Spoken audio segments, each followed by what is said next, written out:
How's it going, guys? Hope you guys are doing well. Today we're going to be looking at some assorted market news. Got a couple big headlines. The first is that it seems like ARM, the chip company, is headed for an IPO, and Amazon and potentially Apple are interested in becoming investors in it. Then we have a story that the US Fed has clarified a process for banks to transact in stablecoins. Dave Portnoy buys back Barstool Sports for next to nothing years after selling it. And PayPal pushes deeper into crypto payments with the launch of a stablecoin.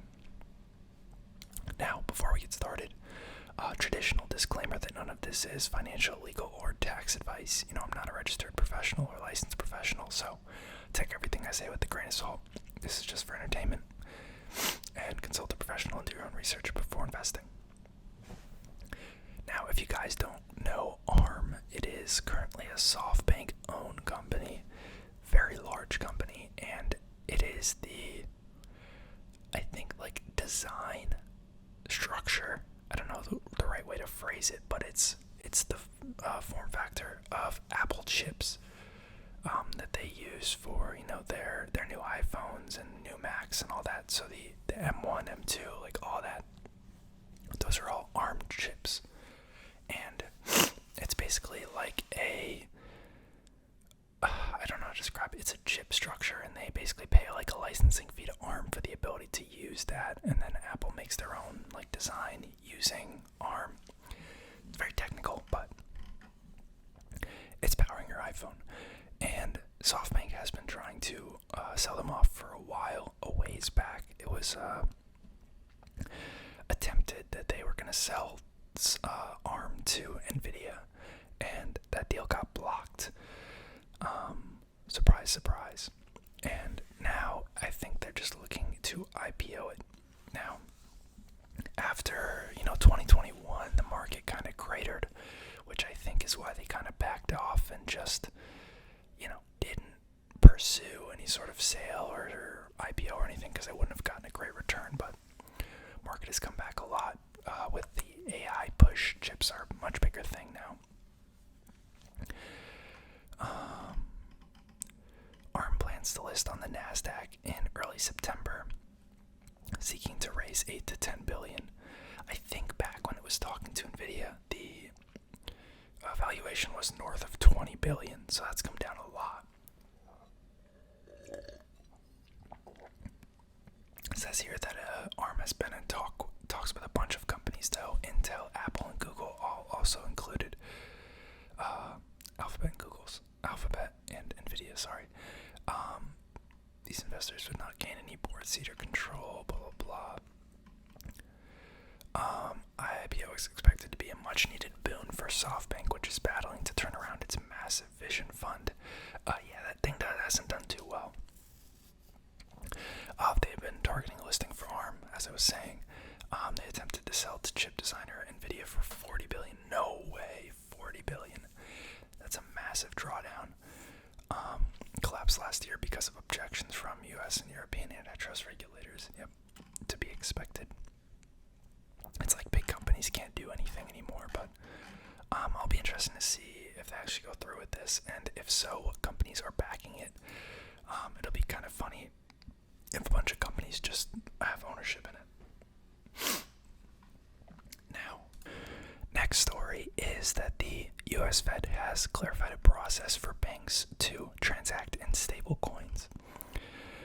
This is interesting because the Fed has kind of been dragging their feet in terms of regulations for the banking system as far as crypto goes.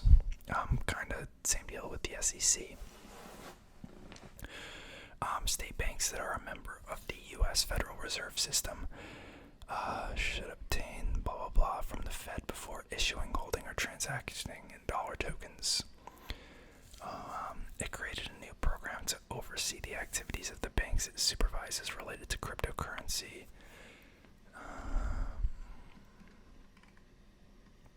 Comes days after payment giant PayPal announced they would launch its own stablecoin. We're going to look at that in a sec. Prior attempts by major mainstream companies to launch stablecoins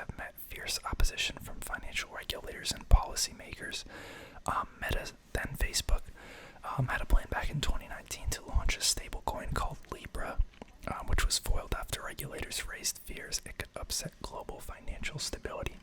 They're so dramatic.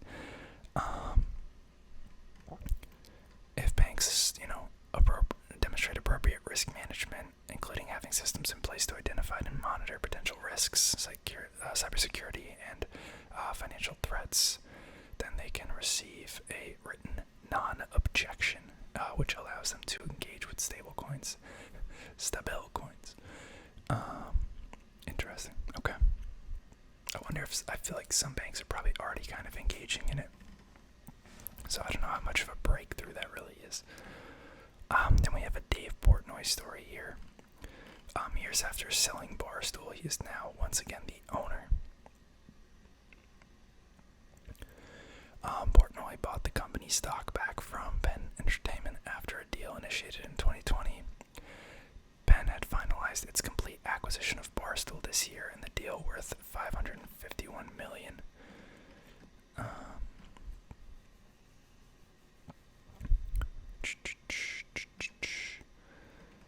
On Tuesday, Portnoy, who founded Barstool in 2003, said in a video posted to Twitter, "Penn Entertainment and Barstool Sports have gone our separate ways. So that is right. For the first time in a decade, I own 100% of Barstool Sports."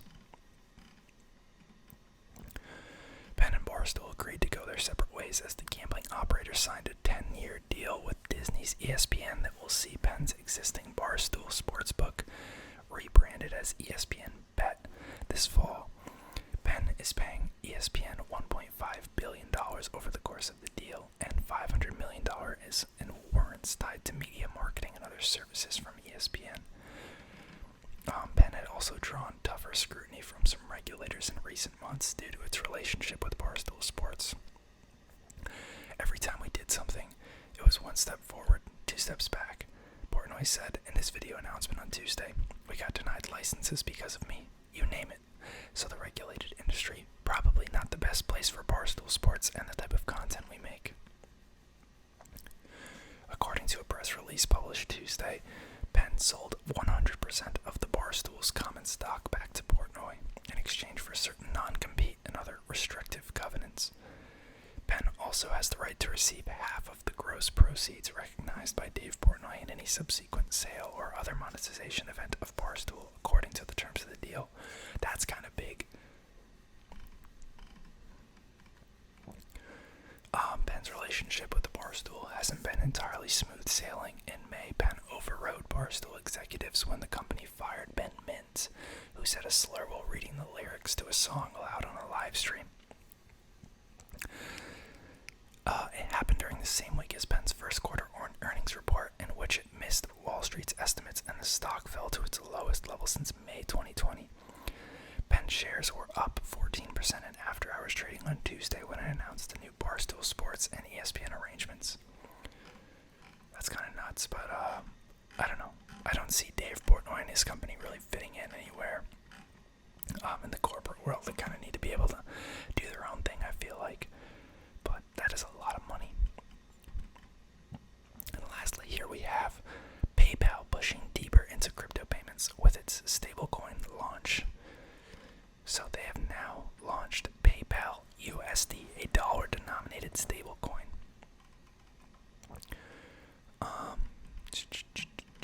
What was it called? PYUSD or something like that. I'm trying to find the ticker.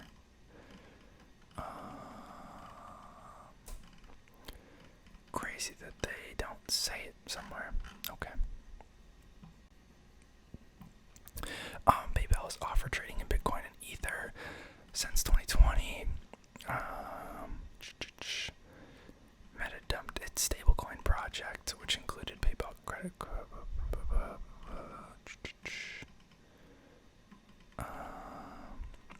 Interesting. So they're framing it as a way to transact without having to pay MasterCard and Visa fees, but that would mean that the point of sale system and the user would both have to be okay with PayPal USD. But I guess since PayPal owns not Square, what's the other point of sale service? They have their own It's not Square, it's not Clover, whatever. Their payment platform, I guess if stores had that, they could be the middleman, accept PayPal USD from a customer, take it, convert it to normal money, and then give that to the restaurant. That'd be kind of interesting to see. Yeah, we did have some stablecoin madness going on with Terra. I don't know. You guys let me know what you think. I'm still, not super bullish on crypto. I think it'll be around for a while, but just not really my cup of tea. Too many unknowns, too hard to guess who's going to be the winner, and I certainly don't think everyone's going to be around, but let me know what you guys think.